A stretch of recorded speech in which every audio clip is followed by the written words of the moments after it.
Interoception.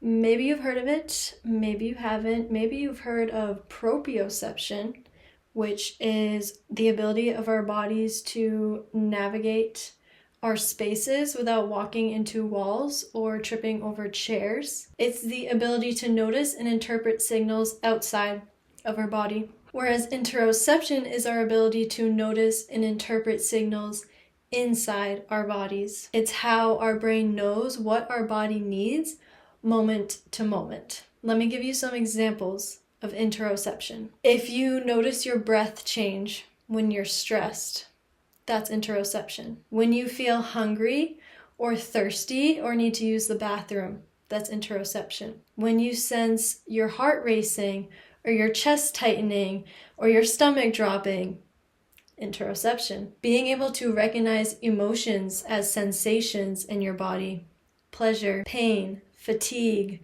calm, activation, being able to sense that as sensation in your body is interoception. To put it very simply, interoception is your felt sense. Now, when we experience trauma, whether it's acute trauma, something that happens once, or chronic trauma, something that happens repeatedly over any length of time, our ability to be and stay connected with our bodies is impacted. Our capacity to utilize interoception is impacted. Our body can get stuck in stress responses, can get stuck in hyper or hypoarousal, and then your body is going to prioritize protection and safety and survival over everything else. Interoception just really isn't that important anymore. Survival is the only thing that matters right now. A lot of trauma survivors have blunted interoception, so they're very numb to their body and their felt sense. They don't really notice when they're hungry.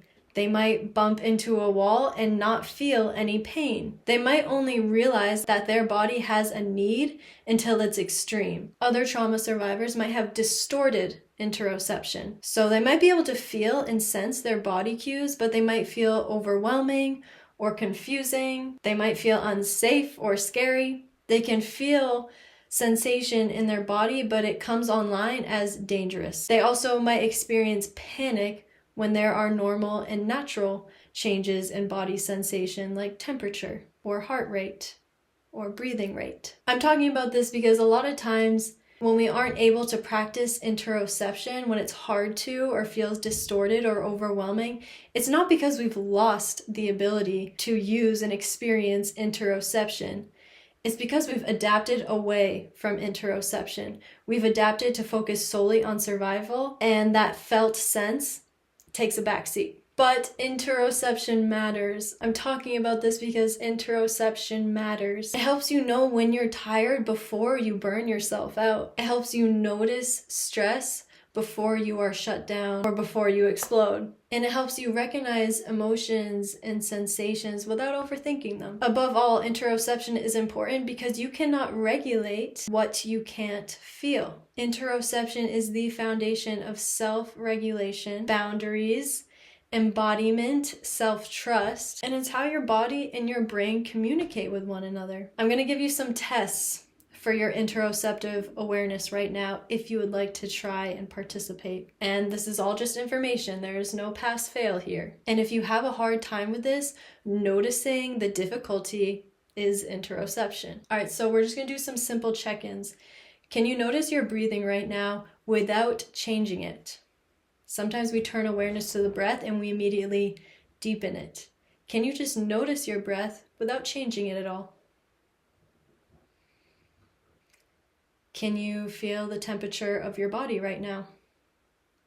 Can you sense warmth or cold? This one's a bit harder. Can you sense your heart rate? Can you sense that pulse of your heart rate in your body? Is it fast? Is it slow? Is it steady? Is it undetectable? For this one, if you want, you can put a hand on your chest and, physically feel your heartbeat to check in, see where it's at. Can you tune in and feel if you're hungry? or thirsty. And then just tune in and see if there are any emotions that feel present in your body. And those were just a few ways to see if you have that ability to tune in and notice what is happening inside of your body. You can also tell how much interoceptive awareness you have in your day-to-day life. So just thinking, in your day-to-day life, do you notice when you have to go use the bathroom and do you immediately go? Or is this something that you kind of ignore or just not sense until it's like absolutely necessary that you have to go? In your day-to-day life, do you notice your emotions just through your thoughts? Or do you ever notice emotions by what you're actually feeling in your body? Do your body cues ever feel neutral or scary or invisible? And it's important to note that I don't know is a perfectly valid response to all of these questions. Not being able to tell and not knowing is still practicing interoception. I'm also going to offer for the last 5-ish minutes of this video a longer practice to build and exercise and hone that skill of interoception and help you reconnect with your body through interoception. If you'd like to try this out right now or pause and try later, you can start to find yourself just seated comfortably. So wherever you are, whether you're in bed, in a chair, on the floor, just sit comfortably. And before we go inwards, let's first just orient outwards so that your nervous system feels safe and can access this interoceptive ability. So start to look around your space and just notice what you see right now.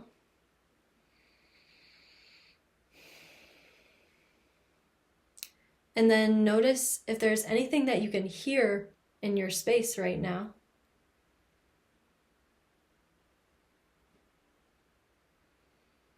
And find something to feel right now. Maybe it's just your legs or your arms, or you can touch the floor or something nearby.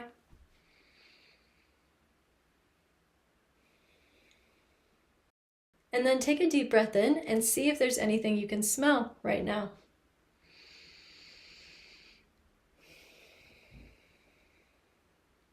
And lastly, either take a sip of water, or if you have a drink nearby, take a sip and taste, or just taste whatever taste is in your mouth right now. Okay, you get to choose where you start for this interoceptive practice. So you might choose your hands, or your feet, or maybe a point of contact that your body is making with the floor or the surface underneath you. Just find one specific place in your body and start to focus there. It might be easier to practice interoception right now with your eyes closed. If you don't want to close your eyes, you don't have to. Keep your eyes open, but still just try to focus in on this one specific part of your body.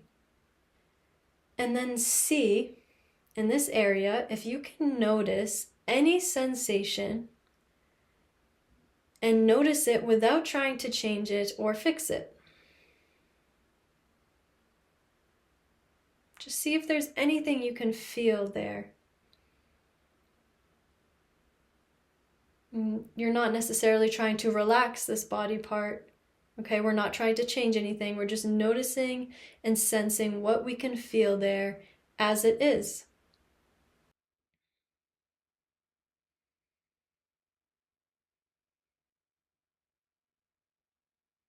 And then try to notice if there's any temperature there.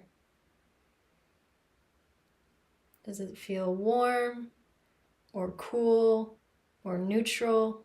If it's unclear, that's totally okay. Just notice that.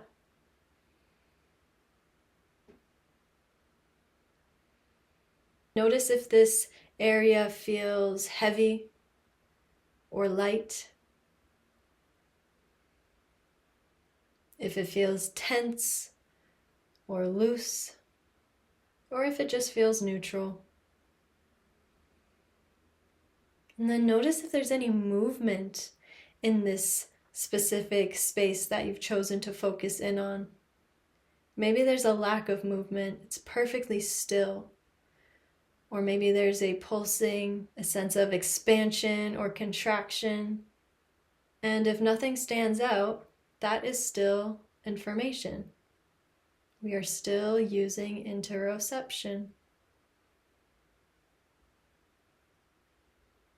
Now let's just stay with whatever sensation you're feeling right now for another moment. And if the sensation shifts, notice that. If it disappears, notice that. Just track. Just track the sensation.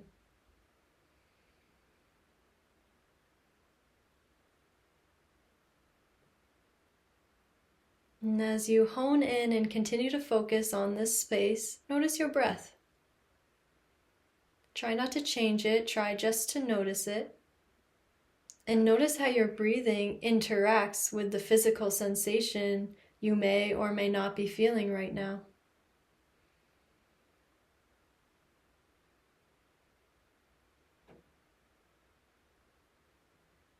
And we're going to slowly start to come back into our space. So if your eyes are closed, you're welcome to open them.